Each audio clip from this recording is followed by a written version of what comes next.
ఈ వీడియోలో మనం పూరక కోణాల త్రికోణమితీయ నిష్పత్తుల యొక్క సంబంధం గురించి తెలుసుకుందాం.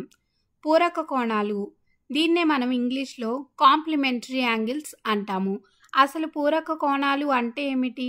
రెండు కోణాలు మొత్తం 90 డిగ్రీలు అయితే ఆ రెండు కోణాలను పూరక కోణాలు అంటారు. ఉదాహరణకు 30 మరియు 60 అనేవి పూరక కోణాలు. ఎందుకంటే 30 + 60 మనకేమవుతుంది? 90 అవుతుంది. కాబట్టి ఆ రెండింటిని పూరక కోణాలు అనవచ్చు. ఇప్పుడు ఒక త్రిభుజం తీసుకుందాం.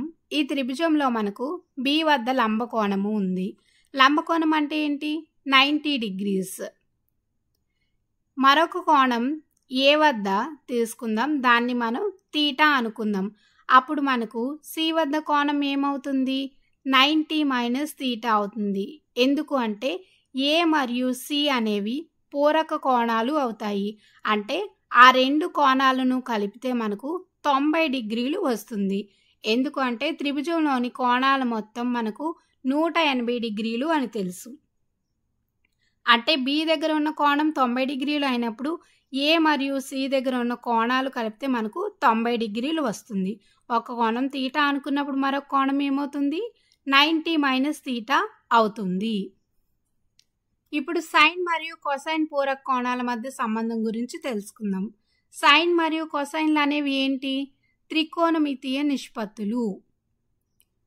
త్రికోణమితీయ నిష్పత్తుల దగ్గర మనం పూరక కోణాల మధ్య సంబంధం ఇప్పుడు తెలుసుకుందాం. ఒక త్రిభుజం ABCలో మనకు B లంబకోణం అయినప్పుడు మరొక కోణం A దగ్గర తీసుకుంటే ఆ కోణాన్ని తీటా అనుకుందాం. అప్పుడు C దగ్గర కోణం ఏమవుతుంది? 90 - తీటా అవుతుంది. ఇప్పుడు సైన్ తీటా = సైన్కు మనకు సూత్రం ఏమిటి? ఎదుటి భుజము బై కర్ణము. మనకు ఈ త్రిభుజంలో తీటాకు ఎదురుగా ఉన్న భుజం ఏమిటి? BC. అలాగే కర్ణం ఏమవుతుంది? AC. కాబట్టి సైన్ తీటా = BC/AC అవుతుంది. మరియు కాస్ తీటా సూత్రం ఏమిటి?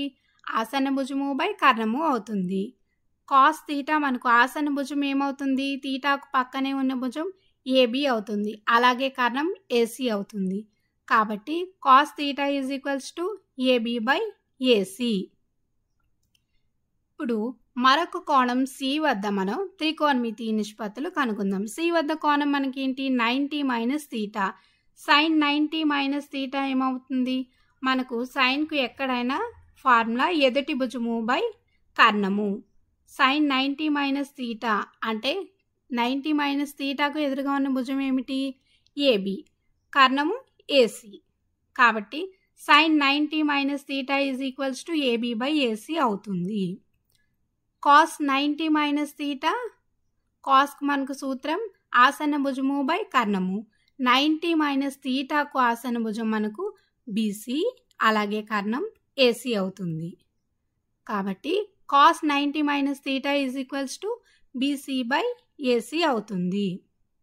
ఇప్పుడు మనం ఇక్కడ బాగా గమనిస్తే సైన్ తీటా = మనకేమొచ్చింది? BC/AC వచ్చింది. మనకు BC/AC అనేది మరెక్కడైనా వచ్చిందా? అవును, వచ్చింది. ఎక్కడ అంటే కాస్ 90 - తీటా దగ్గర వచ్చింది. అలాగే కాస్ తీటా = మనకు AB/AC. AB/AC మనకు సైన్ 90 - తీటా దగ్గర వచ్చింది. దీని నుండి మనం ఏం చెప్పవచ్చు అంటే సైన్ తీటా = కాస్ 90 - తీటా అవుతుంది. అలాగే కాస్ తీటా = సైన్ 90 - తీటా అవుతుంది. ఈ వీడియోలో మనం ఏం నేర్చుకున్నాం? పూరక కోణాల గురించి నేర్చుకున్నాం.